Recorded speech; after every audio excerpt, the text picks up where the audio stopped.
1 Kings 14. At that time, Abiyahu, the son of Jeroboam, fell sick.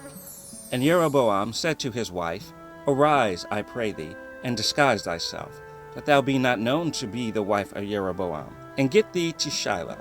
Behold, there is Ahiyahu the prophet, which told me that I should be king over this people. And take with thee 10 loaves, and cracknels, and a cruse of honey, and go to him. He shall tell thee what shall become of the child. And Jeroboam's wife did so, and arose and went to Shiloh, and came to the house of Ahiyahu. But Ahiyahu could not see, for his eyes were set by reason of his age.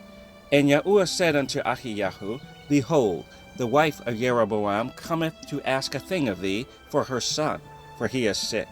Thus and thus shalt thou say unto her, for it shall be, when she cometh in, that she shall feign herself to be another woman. And it was so, when Ahiyahu heard the sound of her feet, as she came in at the door, that he said, Come in, thou wife of Jeroboam. Why feignest thou thyself to be another?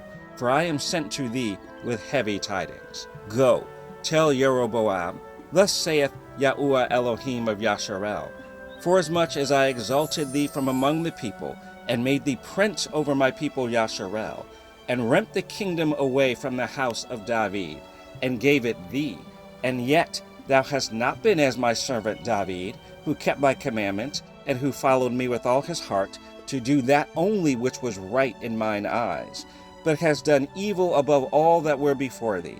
For thou hast gone and made thee other gods, and molten images, to provoke me to anger, and hast cast me behind thy back.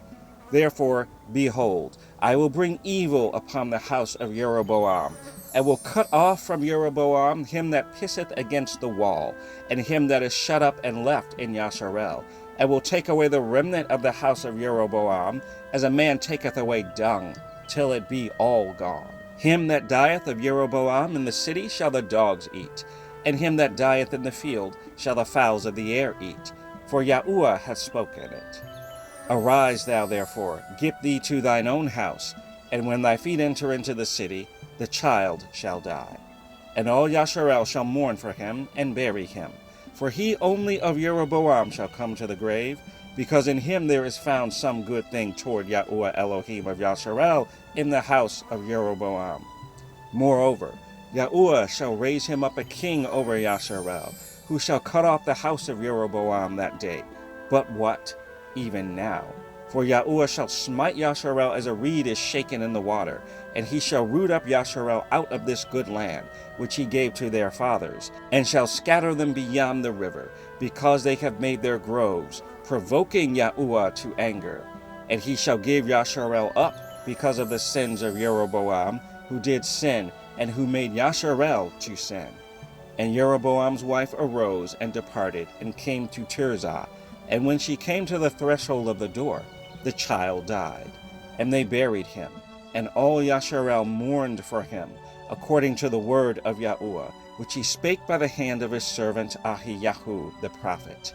And the rest of the acts of Jeroboam, how he warred, and how he reigned, behold, they are written in the book of the chronicles of the kings of Yasharel. And the days which Jeroboam reigned were 22 years, and he slept with his fathers, and Nadav his son reigned in his stead. And Rehoboam the son of Shalomah reigned in Yehudah. Rehoboam was 41 years old when he began to reign, and he reigned 17 years in Jerusalem, the city which Yahuwah did choose out of all the tribes of Yasharel to put his name there.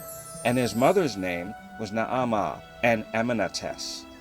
And Yehudah did evil in the sight of Yahuwah, and they provoked him to jealousy with their sins which they had committed, above all that their fathers had done. For they also built them high places, and images, and groves, on every high hill, and under every green tree. And there were also Sodomites in the land, and they did according to all the abominations of the nations which Yahuwah cast out before the children of Yasharel. And it came to pass in the 5th year of King Rehoboam, that Shishak, king of Egypt, came up against Jerusalem, and he took away the treasures of the house of Yahuwah, and the treasures of the king's house. He even took away all, and he took away all the shields of gold which Shalomah had made. And King Rehoboam made in their stead brazen shields, and committed them unto the hands of the chief of the guard, which kept the door of the king's house. And it was so, when the king went into the house of Yahuwah, that the guard bare them, and brought them back into the guard chamber. Now the rest of the acts of Rehoboam, and all that he did, are they not written in the book of the chronicles of the kings of Yehudah? And there was war between Rehoboam and Jeroboam all their days. And Rehoboam slept with his fathers, and was buried with his fathers in the city of David. And his mother's name was Naamah, an Ammonitess. And Abiyam his son reigned in his stead.